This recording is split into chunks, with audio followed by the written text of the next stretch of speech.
नमस्कार। आप सभी का फिर से एक बार बहुत-बहुत स्वागत है भूगोल विषय की इस क्लास में, जिसमें हमें भारत के भूगोल के संबंध में जो भी आपके सिलेबस में पॉइंट दिए गए हैं, उनको पढ़ रहे थे।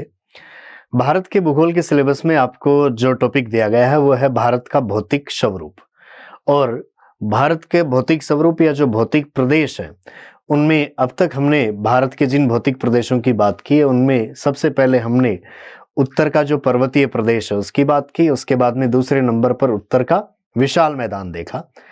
तीसरे नंबर पर हमने बात की दक्षिण के प्रायद्वीपीय पठार की और उसके बाद में अगला जो भौतिक प्रदेश है उसमें हमें बात करनी है दो भागों की। एक तो हम यहां पर चर्चा करेंगे तटीय मैदानों की। आज की इस क्लास में भौतिक प्रदेशों के रूप में एक तो हमें जानकारी लेनी है किसकी, भारत के तटीय मैदानों के। समुद्र तटीय जो मैदान है भारत के दोनों किनारों पर, प्रायद्वीपीय पठार के दोनों किनारों पर, पश्चिमी किनारे पर और पूर्वी किनारे पर जो तटीय भाग है उन मैदानों की हमें बात करनी है। और उसके बाद में हम कुछ जानकारी लेंगे भारत के प्रमुख जो द्वीप समूह है उनकी जानकारी लेंगे। तो ये कुछ मुख्य बातें हमें भारत के भौतिक प्रदेशों के टॉपिक में जो करनी शेष थी वो आज हम यहाँ पर करेंगे। तो सबसे पहले इन भौतिक प्रदेशों में हम जानकारी ले लेते हैं भारत के तटीय मैदानों की। तटीय मैदान कहाँ अवस्थित हैं, किस प्रकार से बने हैं, कौन सा तटीय मैदान चौड़ा है, कौन सा संकड़ा है।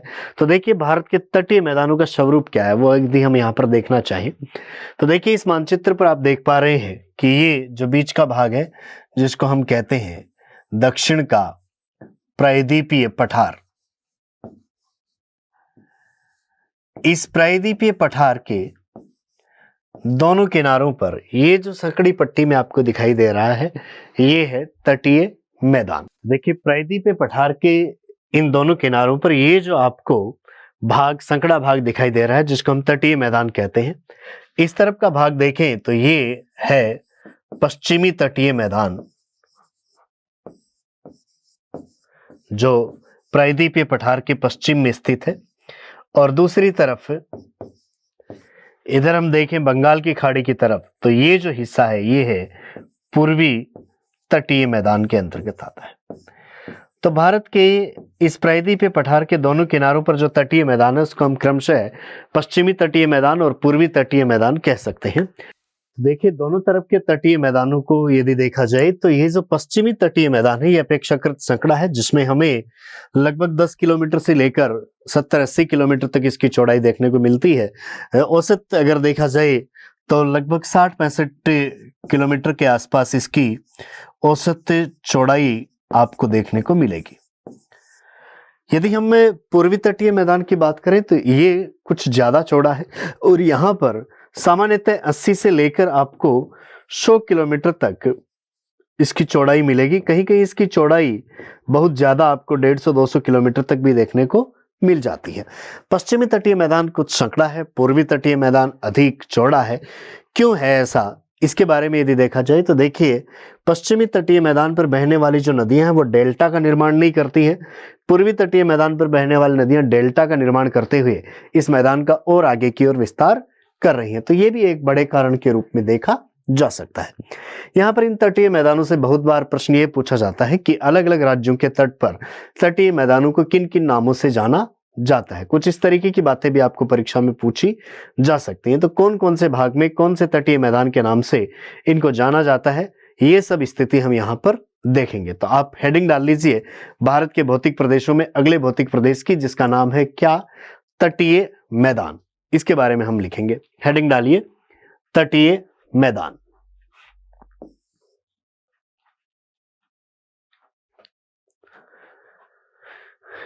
और लिखिए सबसे पहला बिंदु लिखिए, लिखिए प्रायद्वीपीय पठार के दोनों किनारों पर, प्रायद्वीपीय पठार के दोनों किनारों पर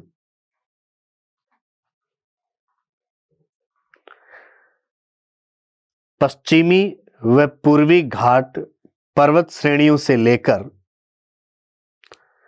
पश्चिमी व पूर्वी घाट पर्वत श्रेणियों से लेकर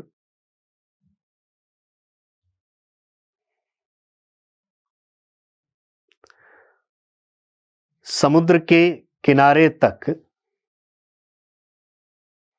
समुद्र के किनारे तक सैकड़ा भाग, समुद्र के किनारे तक सैकड़ा भाग तटीय मैदान के नाम से, तटीय मैदान के नाम से जाना जाता है। तटीय मैदान के नाम से जाना जाता है।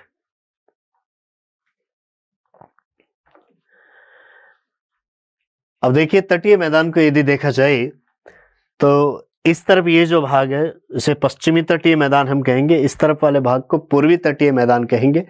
कई बार दोनों में कुछ जो सामान्य अंतर है उनका भी प्रश्न पूछा जाता है, या किसी भी एक तट की मुख्य विशेषताओं का प्रश्न आपको पूछा जा सकता है। सबसे पहले हम पश्चिमी तटीय मैदान की बात करेंगे तो पश्चिमी तटीय मैदान की चौड़ाई अपेक्षाकृत कम है। पश्चिमी घाट से लेकर समुद्र के किनारे तक आपको ये मिलता है।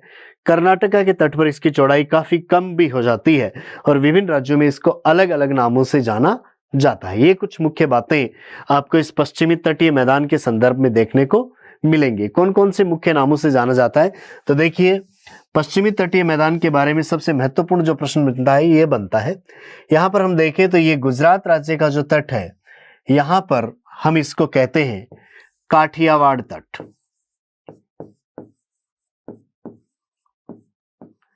इन तटीय मैदानों के नाम पूछे जाते हैं कि कौन से राज्य में किस नाम से जाना जाता है, तो गुजरात राज्य के तट पर इसका नाम है काठियावाड़ तट।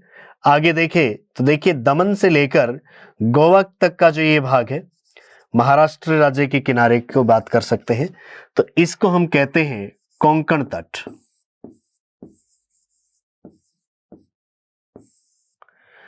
गोवा से लेकर हमें कर्नाटक में यहां पर बात करें मंगलोर तक, तो इस सारे भाग को कहा जाता है कन्नड़ तट।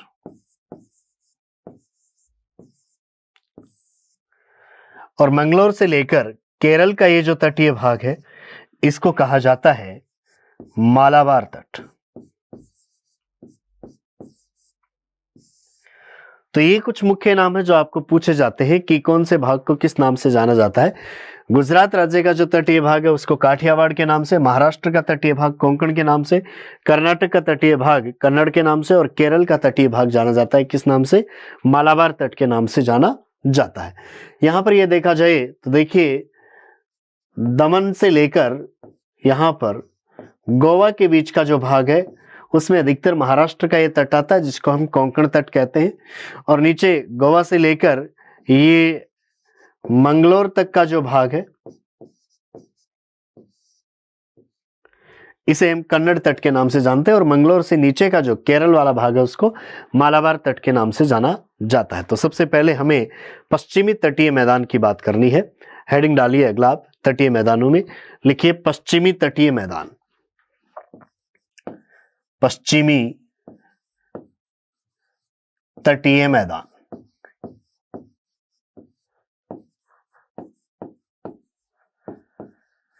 लिखिए पश्चिमी तटीय मैदान के सामने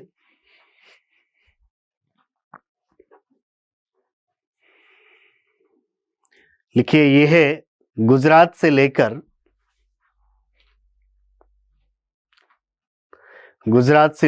केरल तक, यह है गुजरात से लेकर केरल तक एक संकड़ी पट्टी में फैला हुआ है, एक संकड़ी पट्टी में फैला हुआ है जिसकी औसत चौड़ाई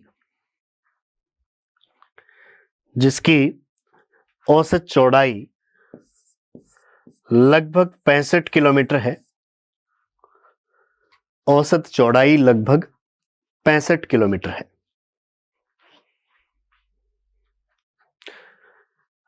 अगला बिंदु लिखिए पश्चिमी तटीय मैदान को विभिन्न भागों में अलग अलग नामों से जाना जाता है। विभिन्न भागों में अलग अलग नामों से जाना जाता है।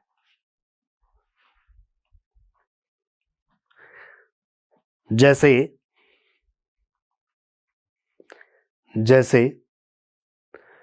सबसे पहला लिखिए काठियावाड़ तट।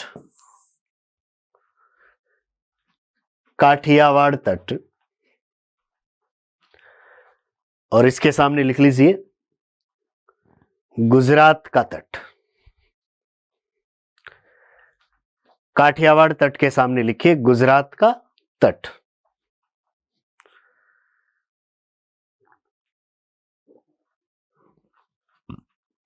दूसरा लिखिए कोंकण तट।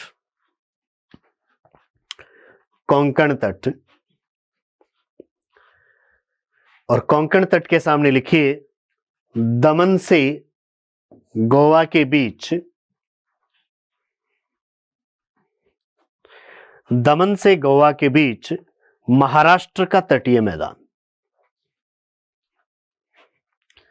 दमन से गोवा के बीच महाराष्ट्र का तटीय मैदान।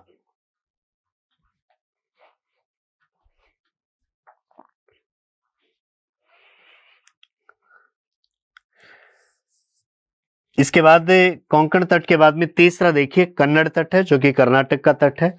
कहां से लेकर, गोवा से लेकर कर्नाटका का जो मंगलोर है वहां तक। तो इस बीच के एरिया को हम जानते हैं किस नाम से, कन्नड़ तट के नाम से। तीसरा लिखिए कन्नड़ तट। कन्नड़ तट, और इसके सामने लिखिए गोवा से मंगलोर के बीच, गोवा से मंगलोर के बीच कर्नाटक का तटीय मैदान। गोवा से मंगलोर के बीच कर्नाटक का तटीय मैदान।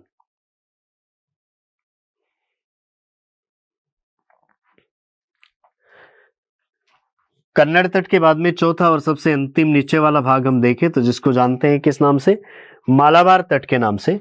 मंगलोर के दक्षिण में जो केरल का तटीय मैदान है उसको हम जानते हैं किस नाम से, मालाबार तट के नाम से। तो चौथा लिखिए मालाबार तट। मालाबार तट,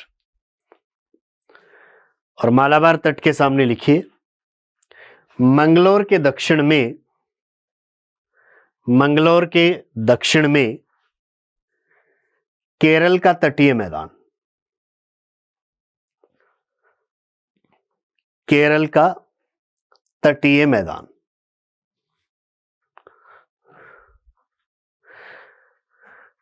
और यदि हम मालाबार तट की बात करें तो इस तट पर आपको कुछ जो लेगून झीलें मिलती हैं, जिनको हम यहां पर पश्च जल या बैकवाटर या अनूप झीलें कहते हैं।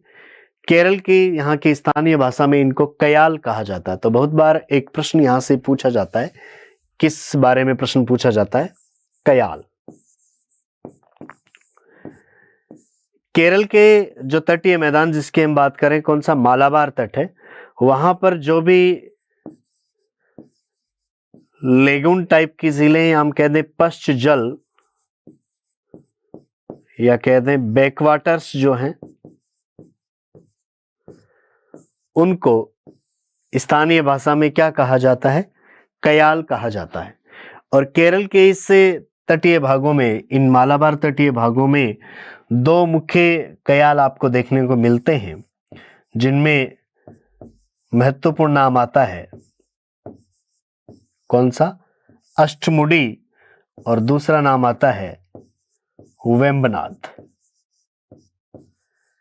वेम्बनाद और अष्टमुडी यहां पर केरल के इस मालाबार तटीय भाग के प्रमुख कयाल आपको देखने को मिलते हैं। तो लिखिए अगला बिंदु, मालाबार तट के सामने ही लिखना है।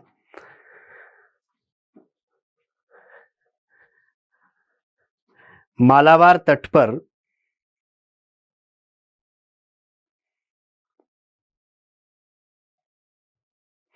मालाबार तट पर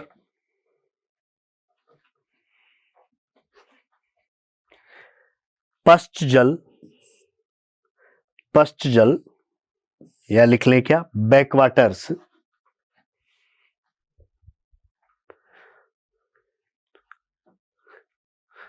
बैकवाटर्स, यह सामान्यतः समुद्र तटीय भागों में ऐसी झीलों को हम क्या कहते हैं, लेगून।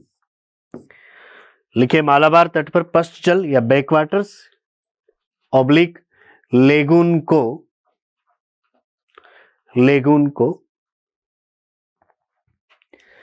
स्थानीय भाषा में कयाल कहा जाता है। स्थानीय भाषा में कयाल कहा जाता है।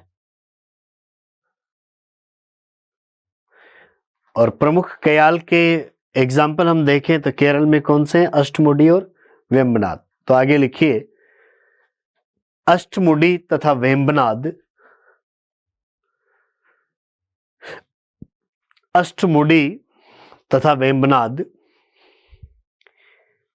केरल के प्रमुख कयाल हैं।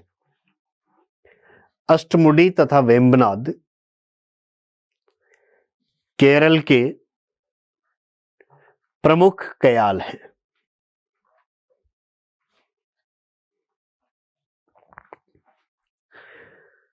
तो ये तो कुछ बातें आपको पूछी जा सकती हैं इस पश्चिमी तटीय मैदान के संदर्भ में।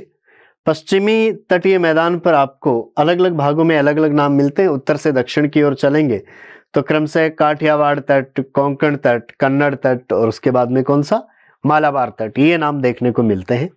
यदि हमें भारत के इस पूर्वी किनारे पर चले बंगाल की खाड़ी की ओर, तो यहाँ पर जो तटीय मैदान है इसको हम पूर्वी तटीय मैदान कह सकते हैं, जिसकी चौड़ाई आपको कुछ ज्यादा देखने को मिलती है। और यहाँ पर 80 से 100 किलोमीटर तक औसत चौड़ाई है, उससे भी अधिक कई भागों में देखने को मिल जाती है। इस पूर्वी तटीय मैदान पर क्या होता है, यहाँ पर जो भी प्रायद्वीपीय पठार की नदियां हैं वो सारी की सारी नदियां यहाँ पर इस दक्षिण पूर्व की ओर जो ढाल है इसका, उस पर बहते हुए बंगाल की खाड़ी में जाकर गिरती हैं। एवं ये सभी की सभी जो नदियां हैं वो डेल्टा का निर्माण करती हैं। ऐसी स्थिति में डेल्टा का निर्माण करते हुए इस पूर्वी तटीय मैदान का समुद्र की ओर अधिक विस्तार हो रहा है। ऐसा होने से इस तटीय मैदान की चौड़ाई बढ़ती जा रही है। यहाँ पर जो भी मुख्य नदियां हैं वो डेल्टा का निर्माण कर रही हैं, जबकि हम पश्चिमी तटीय मैदान की ओर देखेंगे तो यहाँ की नदियां डेल्टा का निर्माण नहीं करती हैं। यहाँ पर इस पूर्वी तटीय मैदान को भी विभिन्न राज्यों के तट पर अलग अलग नामों से जाना जाता है। और कौन कौन से नामों से देखिए जाना जाता है वो यहाँ पर हम स्थिति देखें तो देखिए, यहाँ पर ये नदी बहती है गोदावरी और ये है कृष्णा।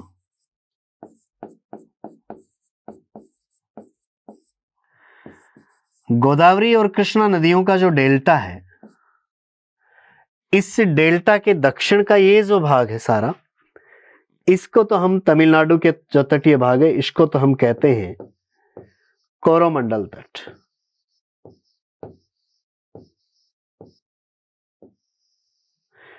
और इस गोदावरी के डेल्टा से लेकर यहां पर जो नदी बहती है स्वर्ण रेखा, इसके डेल्टा से लेकर गोदावरी के बीच का ये जो भाग है इसको कहा जाता है उत्तरी सरकार तट। उत्तरी सरकार तट के नाम से जाना जाता है। यहां पर हम देखें तो देखिए, ये चिल्का झील है। चिल्का झील से लेकर यहां पर कोलेरू झील के बीच के इस क्षेत्र को सामान्यतः उत्कल तट भी कह दिया जाता है। तो यहाँ पर उत्कल नाम भी आपके सामने आता है कुछ दूरी पर। सामान्यतः ये जो गोदावरी से ऊपर का भाग है ये उत्तरी सरकार तट और नीचे का जो भाग है उसको हम कोरोमंडल तट के नाम से जानते हैं। यहाँ पर नदियों का जो डेल्टाई मैदान है वो काफी ज्यादा उपजाऊ है और यहाँ पर जो कृषि फसलें हैं उनके उत्पादन के लिए जगह बहुत ज्यादा जानी जाती है। नदियों के ये जो डेल्टा प्रदेश है इनको हम दक्षिण भारत के अन्न भंडारों के रूप में जानते हैं। तो यहाँ पर इनका महत्व भी आपको काफी ज्यादा देखने को मिलता है। यहाँ पर भी आपको कुछ लेगून झीलें देखने को मिलती हैं, जैसे ओडिशा के किनारे पर यहाँ पर चिल्का है, आंध्र प्रदेश के किनारे पर गोदावरी और कृष्णा के डेल्टा के बीच में कोलेरू है और उसके दक्षिण में तमिलनाडु और आंध्र प्रदेश की सीमा पर यहाँ पर पुलिकट झील है, जो कि लेगून झीलों के कुछ एग्जाम्पल आपको इन तटीय मैदानों पर मिलते हैं। तो कुछ बातें जैसे हमने पश्चिमी तटीय मैदान की लिखी वैसे ही कुछ बातें हमें लिखनी है कौन से की? पूर्वी तटीय मैदान की। तो अगला हेडिंग लिखिए पूर्वी तटीय मैदान। पूर्वी तटीय मैदान।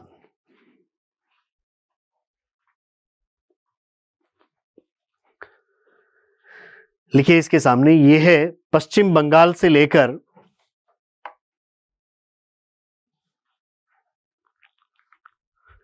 पश्चिम बंगाल से लेकर तमिलनाडु तक विस्तृत है।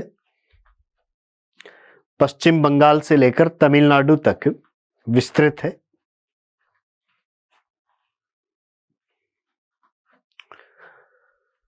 अगला बिंदु लिखिए, इसकी औसत चौड़ाई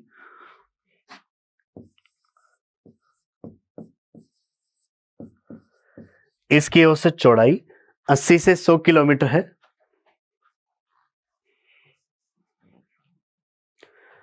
80 से 100 किलोमीटर है, जो कहीं कहीं पर 150 किलोमीटर से भी अधिक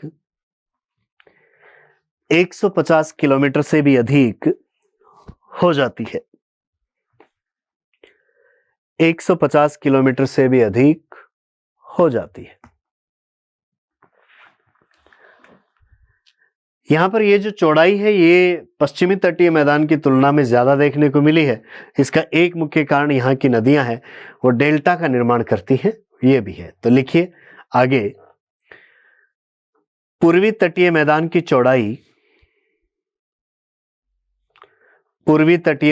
चौड़ाई पश्चिमी तटीय मैदान की तुलना में पश्चिमी तटीय मैदान की तुलना में अधिक है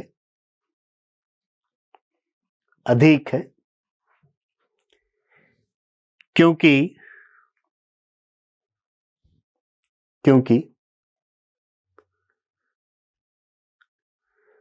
प्रायद्वीपीय पठार की अधिकांश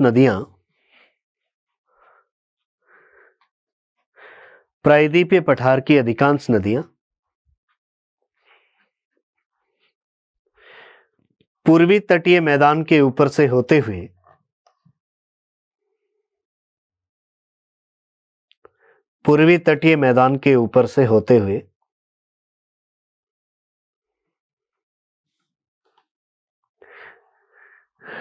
समुद्र में गिरते समय डेल्टा का निर्माण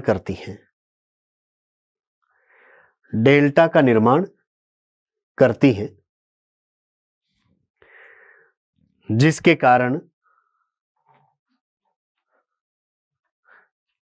कारण पूर्वी तटीय मैदान का विस्तार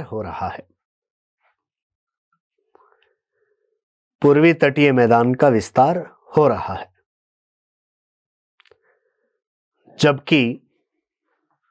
जबकि पश्चिमी तटीय मैदान की नदियां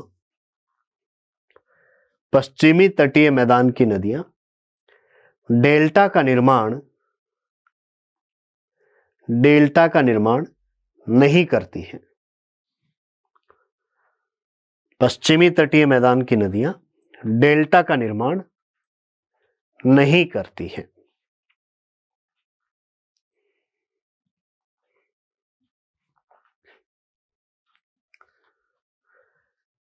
अब देखिए, इस पूर्वी तटीय मैदान की यदि हम बात करें तो इसे सामान्यतः दो नामों से जाना जाता है।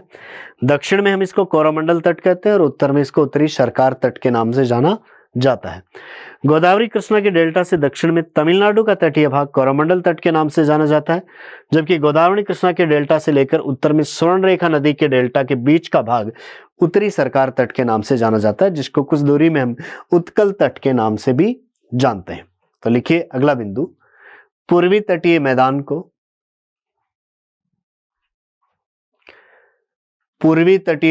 को विभिन्न भागों में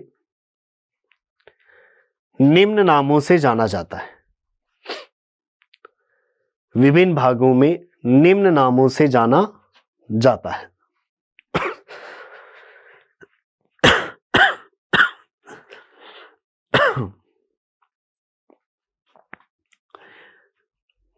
पहला नाम लिखिए कोरोमंडल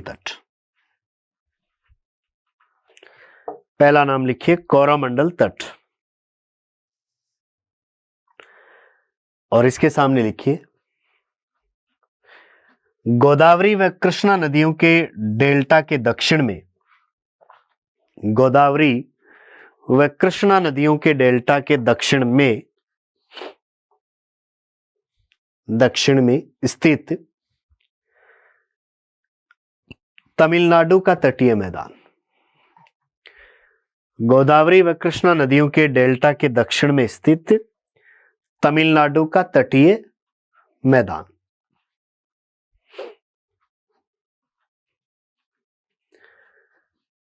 कोरोमंडल तट के बाद में दूसरा लिखिए नाम, ये पहला हुआ और ये है दूसरा नाम लिखिए उत्तरी सरकार तट। उत्तरी सरकार तट।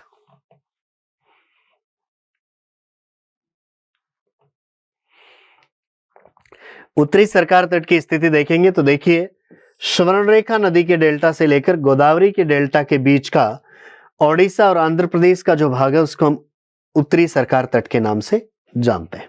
लिखिए इसके सामने, स्वर्णरेखा नदी के डेल्टा से लेकर, स्वर्णरेखा नदी के डेल्टा से लेकर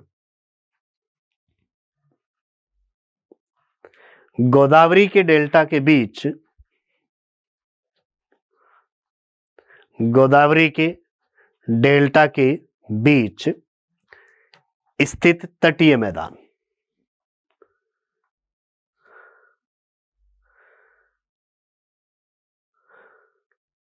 स्वर्णरेखा नदी के डेल्टा से गोदावरी के डेल्टा के बीच स्थित, ये विशेषकर कौन से राज्यों का है? ओडिशा व आंध्र प्रदेश का तटीय मैदान। स्वर्णरेखा नदी के डेल्टा से गोदावरी के डेल्टा के बीच स्थित ओडिशा व आंध्र प्रदेश का तटीय मैदान। और देखिए यहां पर ये जो लेगुन झील है इसका नाम है चिल्का,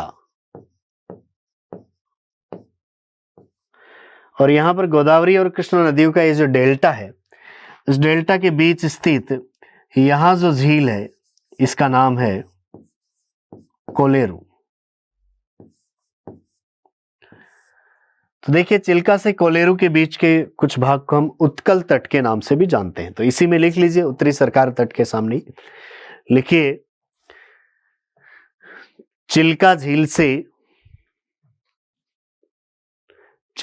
से कोलेरू झील के बीच, चिल्का झील से कोलेरू झील के बीच इसे उत्कल तट भी कहा जाता है। इसे उत्कल तट भी कहा जाता है।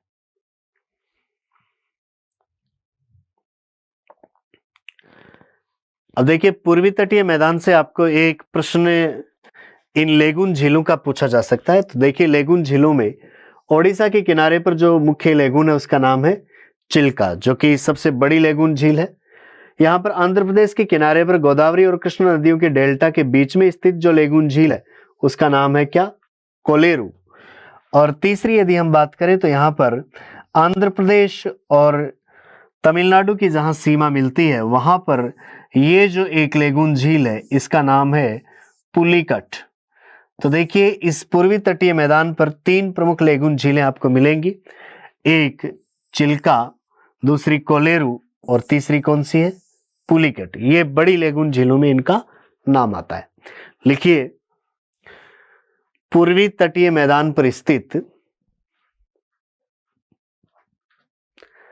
पूर्वी तटीय मैदान पर स्थित प्रमुख लेगुन झीलें, पूर्वी तटीय मैदान पर स्थित प्रमुख लेगुन झीलें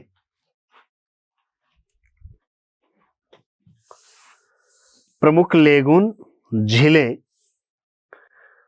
और तीन एग्जाम्पल आपको लिखने हैं। सबसे पहला लिखिए चिल्का।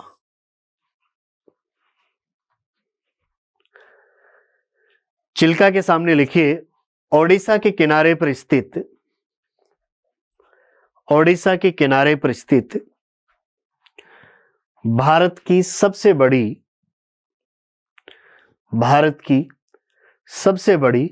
लेगून झील, भारत की सबसे बड़ी लेगून झील।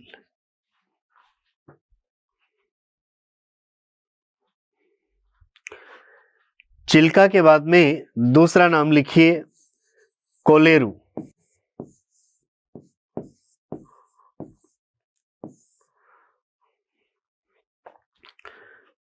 कोलेरू, और कोलेरू के सामने देखिए कोलेरू की स्थिति कहां है? आंध्र प्रदेश के तट पर कौन सी नदियों के डेल्टा के बीच है? गोदावरी और कृष्णा नदियों के डेल्टा के बीच में स्थित जो लेगून झील है उसका नाम है कौन सी? कोलेरू। लिखिए दूसरी लेगून झील कोलेरू, और कोलेरू के सामने लिखिए आंध्र प्रदेश के तट पर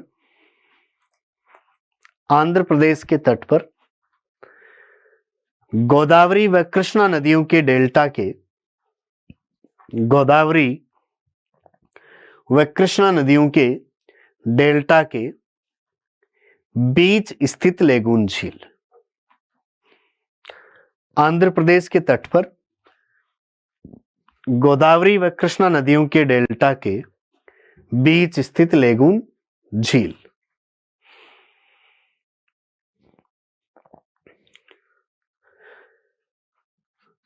कोलेरू के बाद यदि बात करें तो तीसरी जो लेगून झील है वो है पुलिकट, और पुलिकट की स्थिति यदि देखी जाए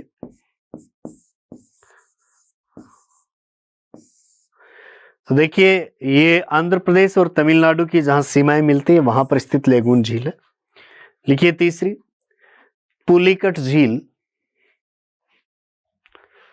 पुलिकट झील, और इसके सामने लिखिए आंध्र प्रदेश व तमिलनाडु की सीमा पर, आंध्र प्रदेश व तमिलनाडु की सीमा पर।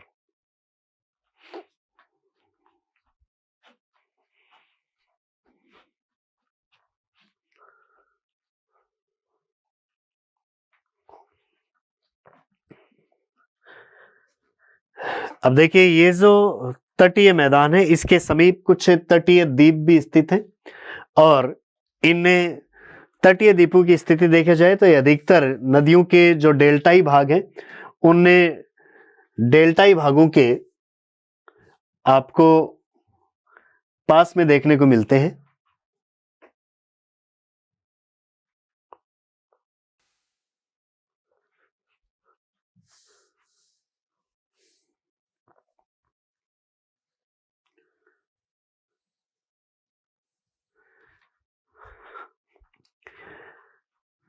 तो देखिए यहां पर ये जो तटीय मैदान है इन तटीय मैदानों के निकट नदियों के डेल्टाई भागों में कुछ तटीय द्वीप भी स्थित हैं। कौन कौन से तटीय द्वीप हैं यहां पर जिनका प्रश्न आपको यहां से किया जा सकता है?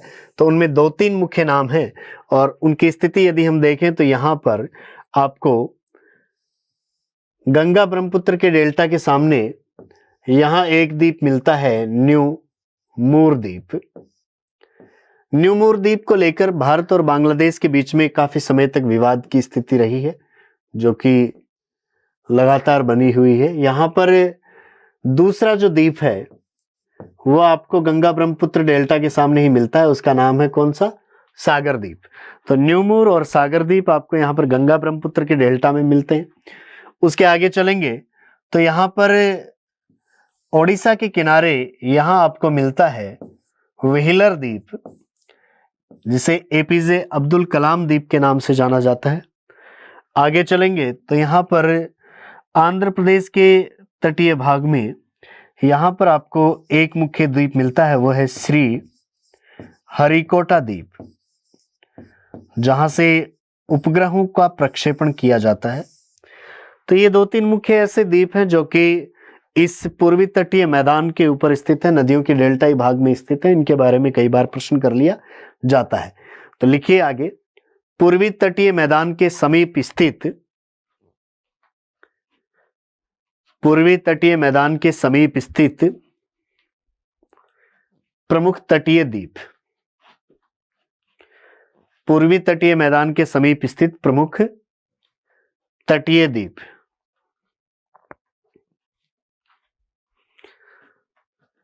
सबसे पहला नाम लिखिए न्यूमोर। न्यूमोर, न्यूमोर के सामने लिखिए गंगा ब्रह्मपुत्र के डेल्टा में स्थित द्वीप, गंगा ब्रह्मपुत्र के डेल्टा में स्थित द्वीप जिसे लेकर भारत व बांग्लादेश के बीच, जिसे लेकर भारत व बांग्लादेश के बीच विवाद की स्थिति रही है। भारत व बांग्लादेश के बीच विवाद की स्थिति रही है।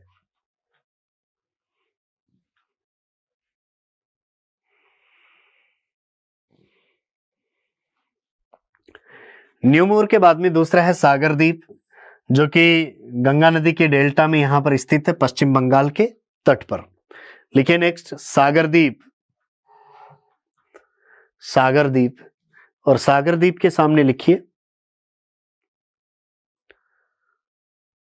गंगा ब्रह्मपुत्र के डेल्टा में, गंगा ब्रह्मपुत्र के डेल्टा में पश्चिम बंगाल के तट पर स्थित, पश्चिम बंगाल के तट पर स्थित द्वीप।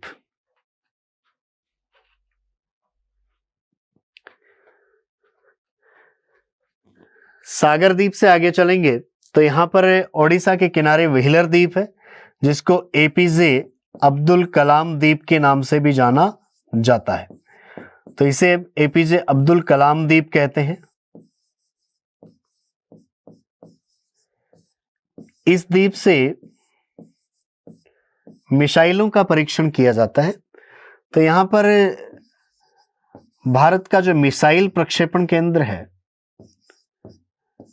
वो यहां पर आपको व्हीलर द्वीप पर मिलता है। मिसाइलों का यहां से टेस्ट किया जाता है।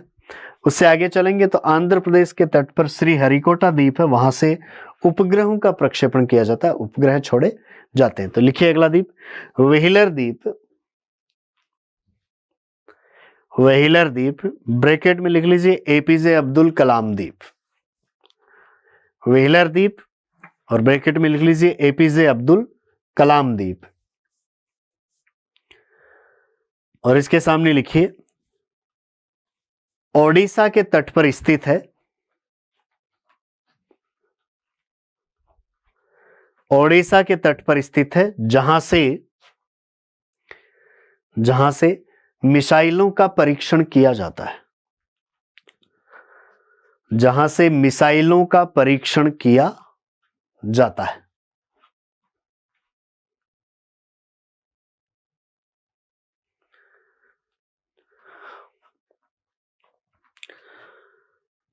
और देखिए व्हीलर द्वीप के बाद में अगली बात हम करें तो आंध्र प्रदेश के तट पर है कौन सा, श्री हरिकोटा द्वीप।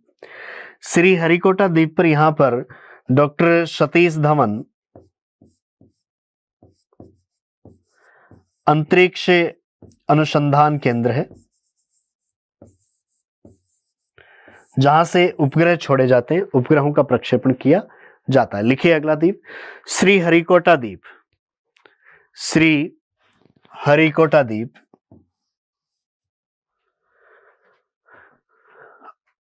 और इसके सामने लिखिए आंध्र प्रदेश के तट पर, आंध्र प्रदेश के तट पर पुलिकट झील के सामने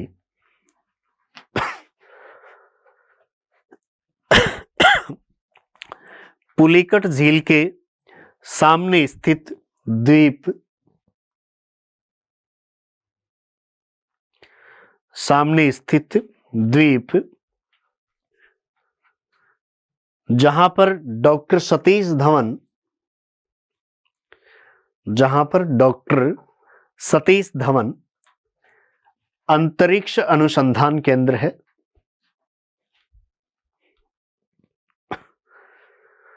अंतरिक्ष अनुसंधान केंद्र है।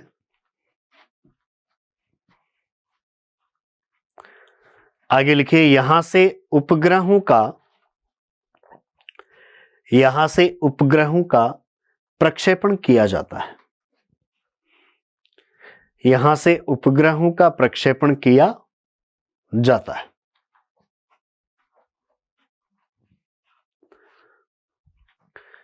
तो देखिए ये कुछ एक मुख्य बिंदु थे पूर्वी तटीय मैदान के बारे में।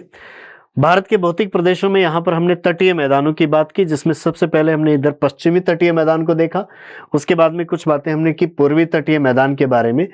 इस तटीय मैदान के टॉपिक से सामान्यतः इन तटीय मैदानों को विभिन्न राज्यों के किनारे पर किन नामों से जाना जाता है, यही प्रश्न ज्यादातर किया जाता है। जैसे यहाँ पर काठियावाड़ तट, यहाँ कोंकण तट, कन्नड़ तट, मालाबार तट, इधर कोरोमंडल तट और उत्तरी सरकार तट, और कुछ भाग में हम देखें तो जहां पर इसको उत्कल तट के नाम से भी जाना जाता है। तो ये बात लगभग आपको तटीय मैदानों में पूछी जाती है। आज की अपनी इस क्लास में हमें दो भागों की बात करनी थी, एक तटीय मैदान और एक द्वीप समूह है। इन तटीय मैदानों से आगे समुद्र में चलेंगे तो भारत के दोनों तरफ, इधर भी अरब सागर में भी और इधर बंगाल की खाड़ी में, इधर कुछ द्वीप हैं जिनको हम द्वीप समूह के नाम से जानते हैं।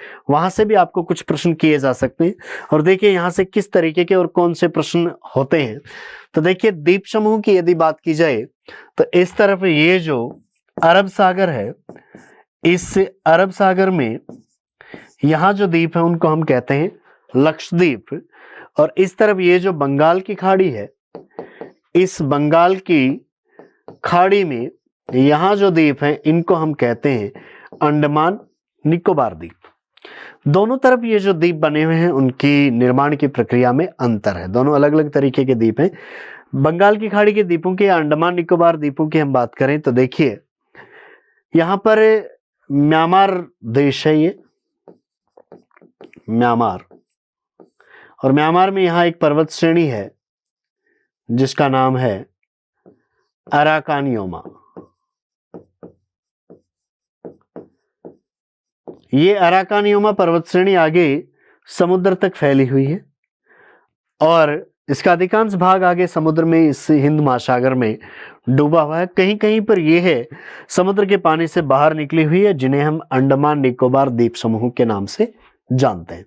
तो अंडमान निकोबार द्वीप समूह वास्तव में एक समुद्री पर्वत है जो म्यांमार की अराकानियोमा पर्वत श्रेणी का आगे बढ़ा हुआ भाग है।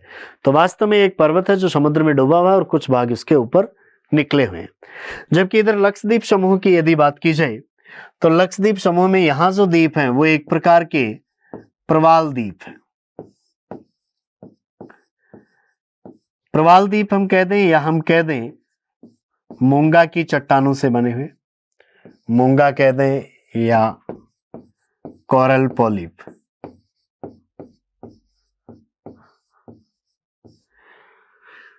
तो देखिए यहां पर समुद्र में आपको कुछ जीव मिलते हैं जिनको हम मूंगा या प्रवाल के नाम से जानते हैं। ये जीव बहुत बड़ी संख्या में एक साथ रहते हैं और जब ये जीव मरते हैं तो इनके चारों तरफ जो खोल होता है वो खोल जमते जाते हैं और उनके जमने से जो द्वीप बनते हैं, ऐसे द्वीपों को हम कहते हैं प्रवाल द्वीप।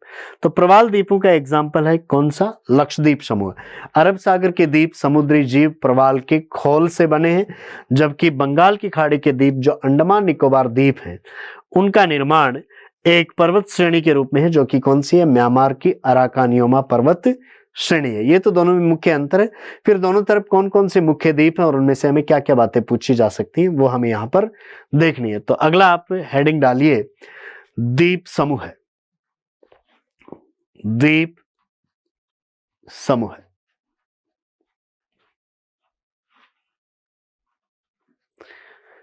लिखिए द्वीप समूह के टॉपिक में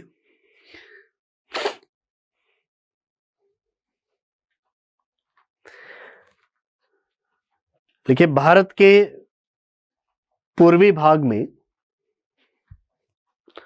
भारत के पूर्वी भाग में बंगाल की खाड़ी में,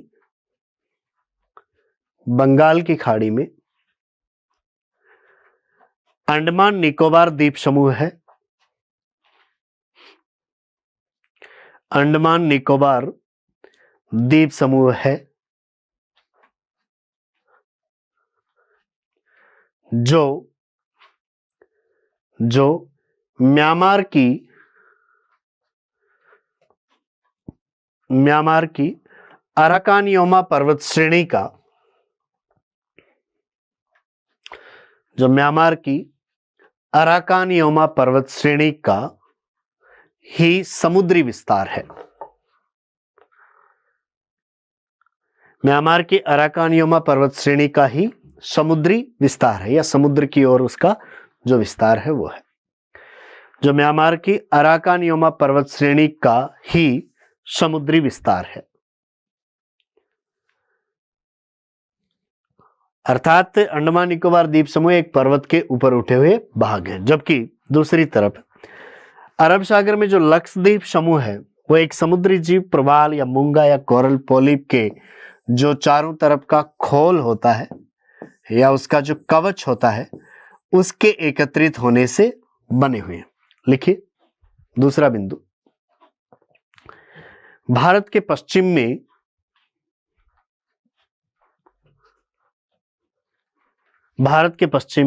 अरब सागर में लक्षद्वीप समूह स्थित है। लक्षद्वीप समूह स्थित है जो समुद्री जीव, जो एक समुद्री जीव प्रवाल,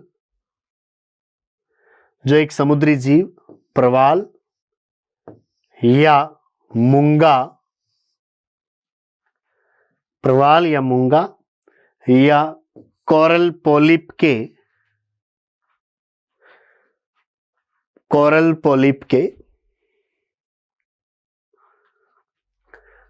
खोल एकत्रित होने से, कोरल पोलिप के खोल एकत्रित होने से बने हुए हैं। खोल एकत्रित होने से बने हुए हैं। तो ये तो दोनों के इंट्रोडक्शन की बात हुई कि किस तरीके से दोनों तरफ के द्वीप बने हैं। अब देखिए दोनों तरफ बंगाल की खाड़ी में और अरब सागर में मुख्यतः कौन कौन से द्वीप हैं, उनको कौन से नामों से जाना जाता है और अन्य कौन सी विशेषताएं उनकी पूछी जाती है। सबसे पहले हम बात कर लेते हैं अंडमान निकोबार द्वीप समूह की। अंडमान निकोबार द्वीप समूह में कौन कौन से मुख्य और बड़े द्वीप आपको देखने को मिलते हैं। तो देखिए ऊपर वाले ये जो द्वीप है इनका नाम अंडमान द्वीप है, नीचे की तरफ ये जो है निकोबार द्वीप है। अंडमान द्वीपों में सबसे उत्तरी जो द्वीप है उसका नाम है उत्तरी अंडमान, उसके दक्षिण में उसका नाम है मध्य अंडमान, उसके दक्षिण में है दक्षिणी अंडमान और सबसे दक्षिण में उसका नाम है लिटिल अंडमान। ये चार मुख्य द्वीप हैं अंडमान समूह के। निकोबार समूह में तीन मुख्य द्वीप हैं जिनमें सबसे उत्तर में ये है कार निकोबार, कार निकोबार से आगे चलेंगे तो ये है लिटिल निकोबार और सबसे दक्षिण में ये है ग्रेट निकोबार। तो ये अंडमान निकोबार के प्रमुख द्वीप आपको देखने को मिलते हैं। यहाँ पर जो ग्रेट निकोबार है इसका जो सबसे दक्षिणी बिंदु है, जिसको हम भारत का दक्षिणी बिंदु कहते हैं, जिसको हम इंदिरा पॉइंट के नाम से जानते हैं। तो भारत का सुदूर जो दक्षिणी बिंदु है इंदिरा पॉइंट, या जिसको कहा जाता है क्या पिग्मेलियन पॉइंट, वो पिग्मेलियन जो पॉइंट है वो इस ग्रेट निकोबार द्वीप का दक्षिणी बिंदु है। यहां पर इन द्वीपों से कुछ और मुख्य बातें पूछी जाती हैं, जैसे यहां पर पूरे अंडमान निकोबार समूह में जो सबसे ऊंची चोटी है वो यहां पर स्थित है इस उत्तरी अंडमान में, जिसका नाम सैडल पीक है। सैडल पीक है जो कि 732 मीटर ऊंची है।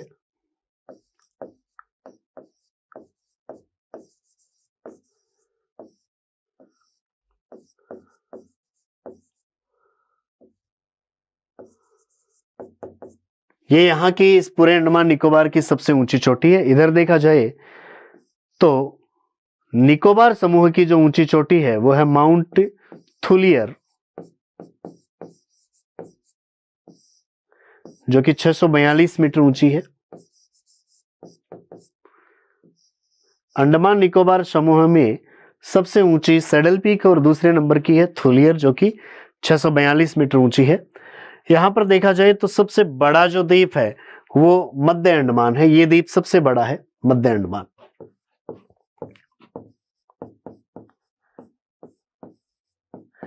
सबसे बड़ा द्वीप कौन सा है? मध्य अंडमान है। अंडमान निकोबार की जो राजधानी है जिसका नाम है क्या पोर्ट ब्लेयर,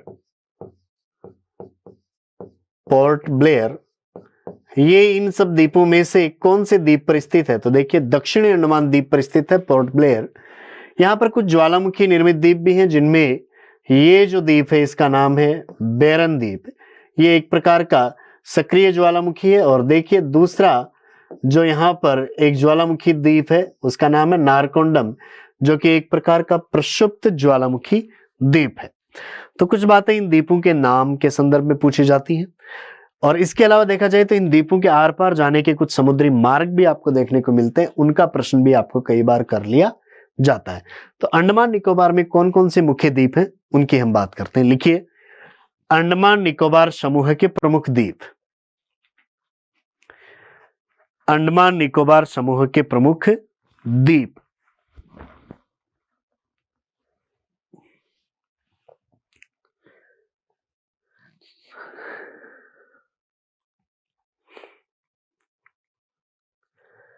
अब यहां पर आपके सामने ये 7 मुख्य द्वीपों का नाम लिखा हुआ है। अंडमान समूह में उत्तरी अंडमान, मध्य अंडमान, दक्षिणी अंडमान, लिटिल अंडमान, ये सारे आपको मिलते हैं। निकोबार समूह में कार निकोबार, लिटिल निकोबार और ग्रेट निकोबार द्वीप आपको मिलते हैं। लिखिए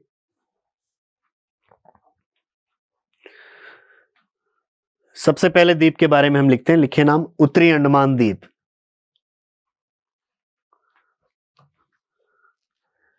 उत्तरी अंडमान द्वीप, इसके सामने लिखिए सबसे उत्तर में स्थित है।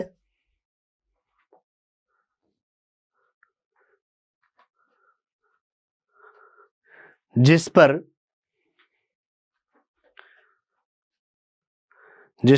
अंडमान निकोबार द्वीप समूह की, जिस पर अंडमान निकोबार द्वीप समूह की सबसे ऊंची चोटी सैडल पीक, सबसे ऊंची चोटी सैडल पीक, ब्रैकेट में लिख लीजिए 732 मीटर। सबसे ऊंची चोटी सैडल पीक स्थित है, ब्रैकेट में लिख लीजिए 732 मीटर।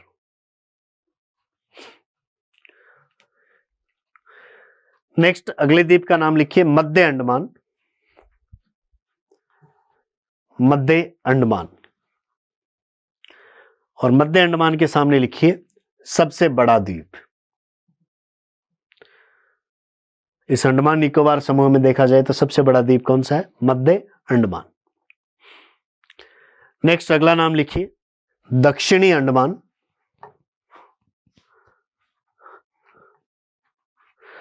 दक्षिणी अंडमान के सामने लिखिए इस द्वीप पर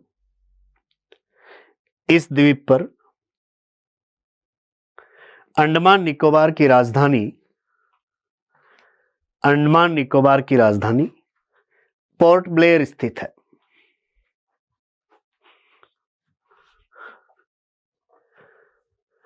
अंडमान निकोबार की राजधानी पोर्ट ब्लेयर स्थित है।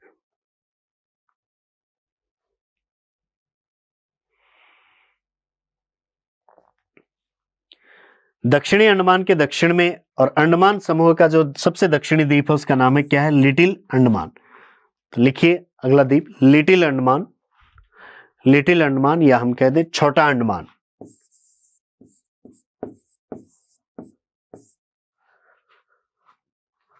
लिखिए इसके सामने अंडमान समूह का दक्षिणी द्वीप। अंडमान समूह का दक्षिणी द्वीप।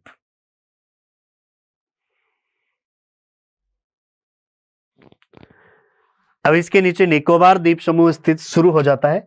और निकोबार समूह में यदि देखा जाए तो सबसे उत्तर में जो द्वीप दिया हुआ है उसका नाम है क्या? कार निकोबार। तो देखिए यहां पर सबसे उत्तर में जो निकोबार समूह का द्वीप है उसका नाम क्या है? कार निकोबार। लिखिए अगला द्वीप कार निकोबार। कार निकोबार के सामने लिखिए निकोबार समूह का उत्तरी द्वीप।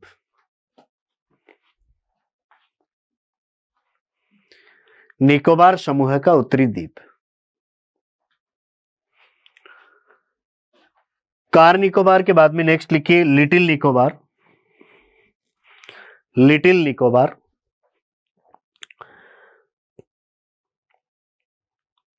और इसके सामने लिखिए कार निकोबार व ग्रेट निकोबार के बीच स्थित द्वीप। कार निकोबार व ग्रेट निकोबार के बीच स्थित द्वीप।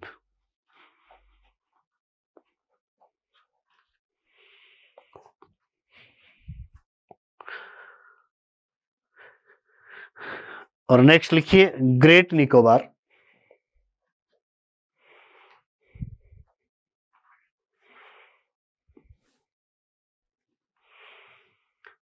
ग्रेट निकोबार लिखिए इसके सामने सबसे दक्षिणी द्वीप, सबसे दक्षिणी द्वीप जिसका दक्षिणतम बिंदु पिग्मेलियन पॉइंट या इंदिरा पॉइंट के नाम से जाना जाता है। जिसका दक्षिणतम बिंदु पिग्मेलियन पॉइंट या इंदिरा पॉइंट के नाम से जाना जाता है।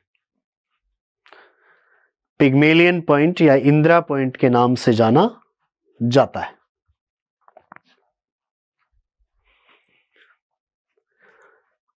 और ग्रेट निकोबार पर निकोबार समूह की सबसे ऊंची चोटी और अंडमान निकोबार समूह की सैडल पीक के बाद में दूसरे नंबर की जो ऊंची चोटी है जिसका नाम है माउंट थूलियर। लिखिए आगे ग्रेट निकोबार के सामने लिखिए इस द्वीप पर स्थित सबसे ऊंची चोटी थूलियर है। इस द्वीप पर स्थित सबसे ऊंची चोटी थूलियर, ब्रैकेट में लिख लेना 642 मीटर थूलियर है,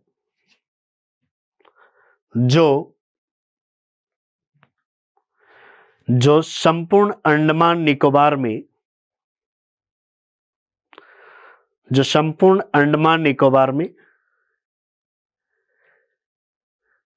सैडल पीक के बाद, संपूर्ण अंडमान निकोबार में सैडल पीक के बाद दूसरी सबसे ऊंची चोटी है।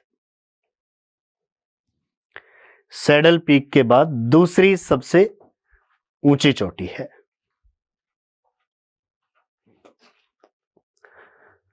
और देखिए इन द्वीपों के अलावा यहां पर इस बंगाल की खाड़ी में यहां पर कुछ ज्वालामुखी क्रिया से बने द्वीप भी हैं, जिनमें एक है बैरन द्वीप और दूसरा है नारकोंडम। बैरन में बार बार उद्गार होता रहता है, तो ये एक प्रकार का सक्रिय ज्वालामुखी द्वीप है,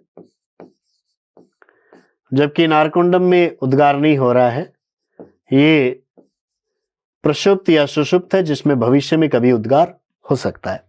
लिखिए ज्वालामुखी द्वीप कौन कौन से, उनके नाम लिख लीजिए। लिखिए नाम नीचे ज्वालामुखी द्वीप। ज्वालामुखी द्वीपों में पहला नाम लिखिए बैरन द्वीप। बैरन द्वीप, और बैरन द्वीप के सामने लिखिए सक्रिय ज्वालामुखी। सक्रिय ज्वालामुखी।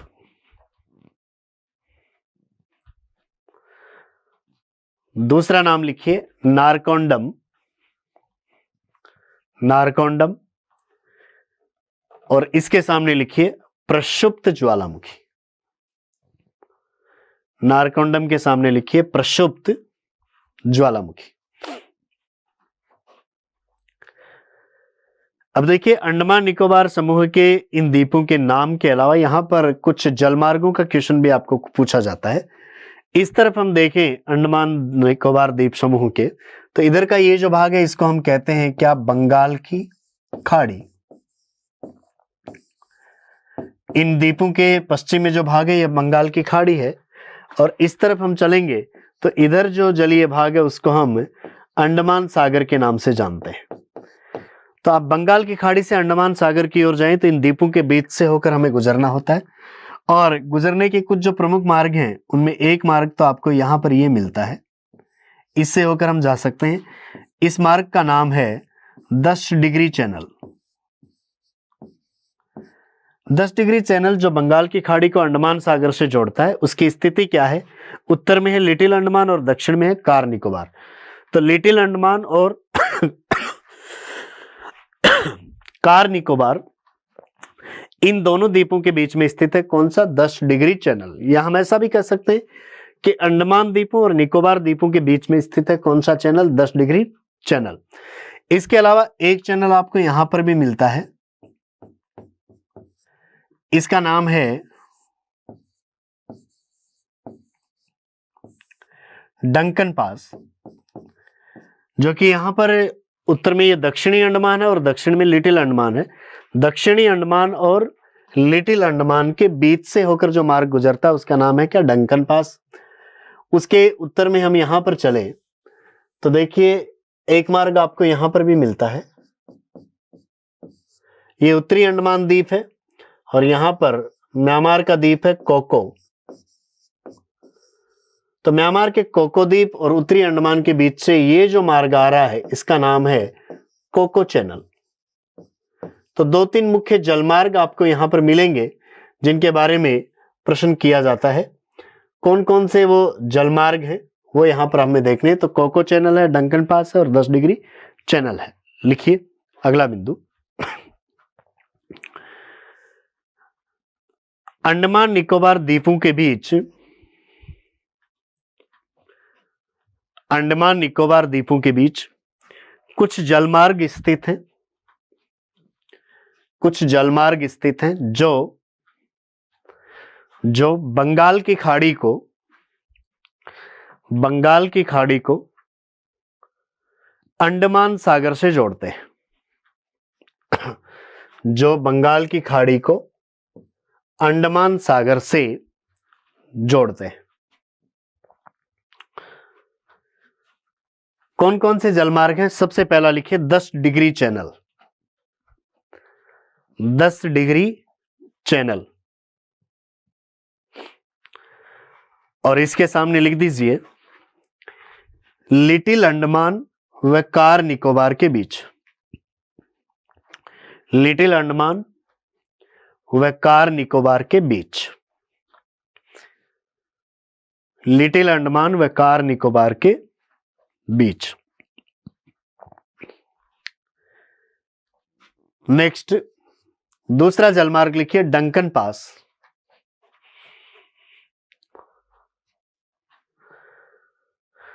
डंकन पास, डंकन पैसेज के सामने लिखिए कहां पर स्थित है? दक्षिणी अंडमान और लिटिल अंडमान के बीच। लिखिए दक्षिणी अंडमान व लिटिल अंडमान के बीच,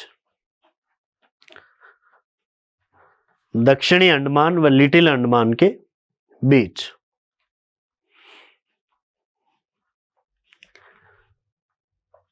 डंकन पास के बाद में तीसरा लिखिए कोको चैनल,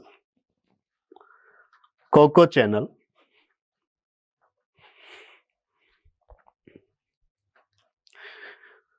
कोको चैनल की स्थिति कहां पर है? म्यांमार के कोको द्वीप और उत्तरी अंडमान के बीच में। तो लिखिए उत्तरी अंडमान एवं म्यांमार के कोको द्वीप के बीच, उत्तरी अंडमान एवं म्यांमार के कोको द्वीप के बीच।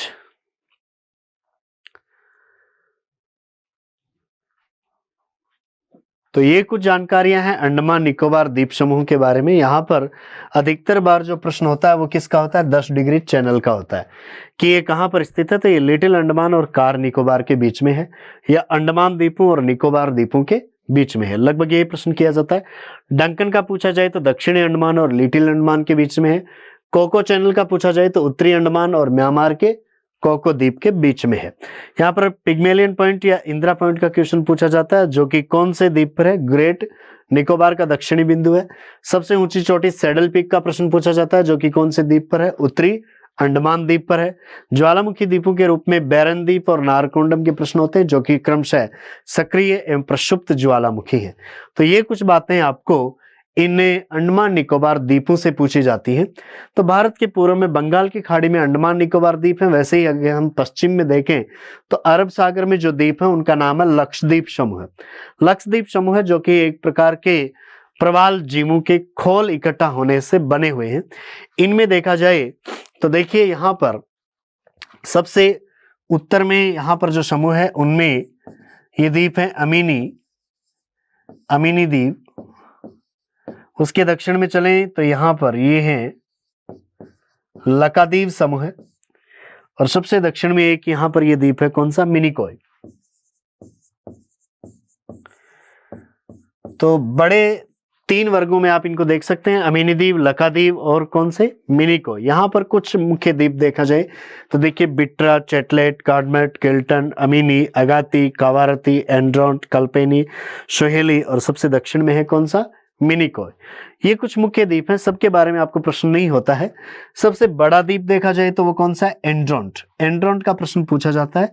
एंड्रोंट सबसे बड़ा है, उसके बाद में दूसरा बड़ा द्वीप आता है कौन सा, मिनिकॉय। ये आते हैं। यहाँ पर क्रमशः आप समूह देख सकते हैं, ये अमीनी समूह है, लकादीव समूह है, और दक्षिण में कौन सा है, मिनिकॉय समूह है। और इनके बीच से भी आपको कुछ जलमार्ग देखने को मिलते हैं, जिनके 8 डिग्री और 9 डिग्री चैनल के प्रश्न यहां से किए जाते हैं। तो लिखिए नेक्स्ट, लक्षद्वीप समूह है।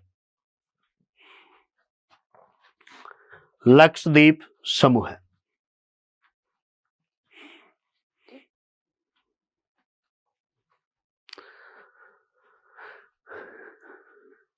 लिखिए इसके सामने, अरब सागर के लक्षद्वीप समूह में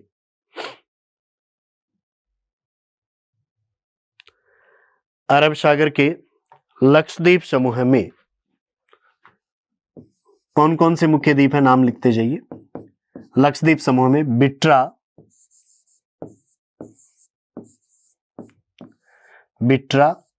चेटलेट,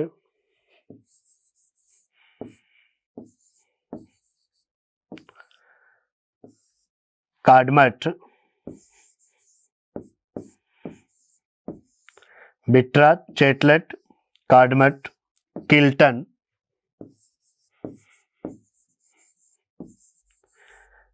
अमीनी,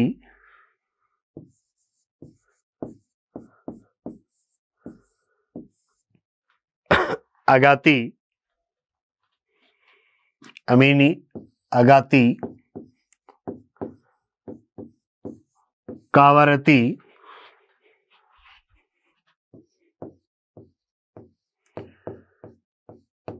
एंड्रोंट,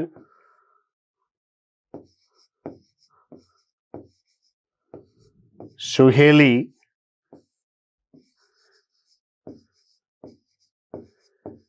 कल्पेनी,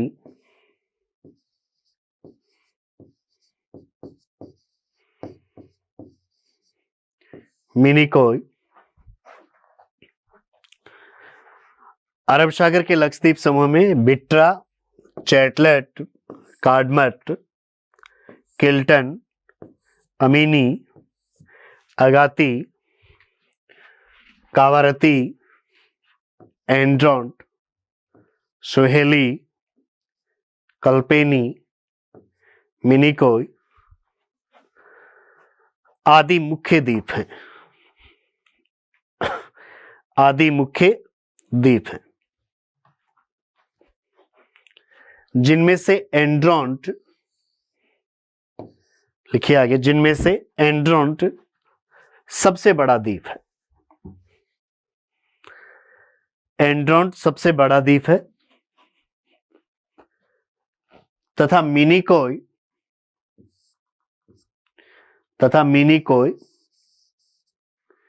दूसरा बड़ा द्वीप है। एंड्रोंट सबसे बड़ा द्वीप है तथा मिनिकॉय दूसरा बड़ा द्वीप है।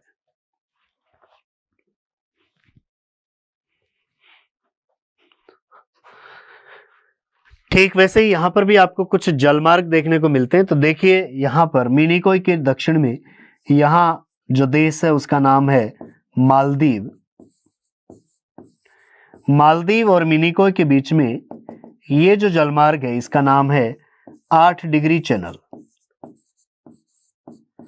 8 डिग्री चैनल मिनिकॉय और मालदीव के बीच में है, जबकि मिनिकॉय और लक्षद्वीप के बीच में यहां पर जो जलमार्ग है उसका नाम है 9 डिग्री चैनल। तो लिखिए आगे, लक्षद्वीप समूह के बीच स्थित प्रमुख जलमार्ग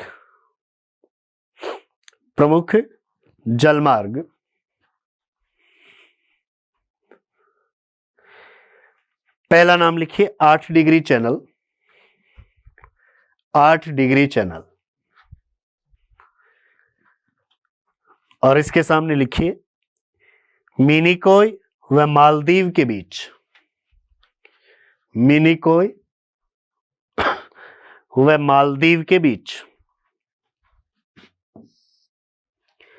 मिनिकॉय व मालदीव के बीच।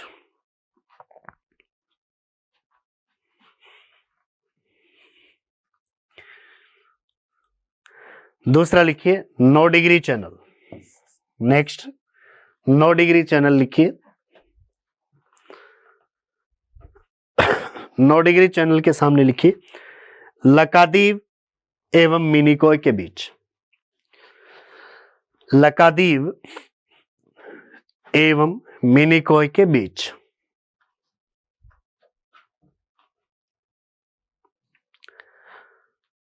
तो लक्षद्वीप समूह में 2-3 ही मुख्य प्रश्न बनते हैं, जिनमें एक 8 डिग्री चैनल, 9 डिग्री चैनल का प्रश्न बनता है, सबसे बड़े द्वीप के रूप में एंड्रोंट का प्रश्न बनता है, और लक्षद्वीप समूह किससे बने हुए हैं, तो प्रवाल जीवों से बने हुए हैं। इस तरीके के प्रश्न यहां से इन द्वीप समूह के टॉपिक से बनते हैं। तो भारत के भौतिक प्रदेशों में हमने सबसे पहले उत्तर का पर्वतीय प्रदेश, उसके बाद में क्रमशः उत्तर का विशाल मैदान, फिर प्रायद्वीपीय पठार, और आज के क्लास में हमने तटीय मैदान और द्वीप समूह के बारे में जानकारी ली है। कुल मिलाकर भारत के भौतिक प्रदेशों की जो भी बातें थी, उस टॉपिक की सारी बातें हमने यहां तक कर ली हैं, जो कि आपकी परीक्षा में पूछी जा सकती हैं। इस टॉपिक के बाद में आपके सिलेबस का जो नेक्स्ट टॉपिक है, उसके बारे में चर्चा हम अगली क्लास में करेंगे। तब तक के लिए नमस्कार।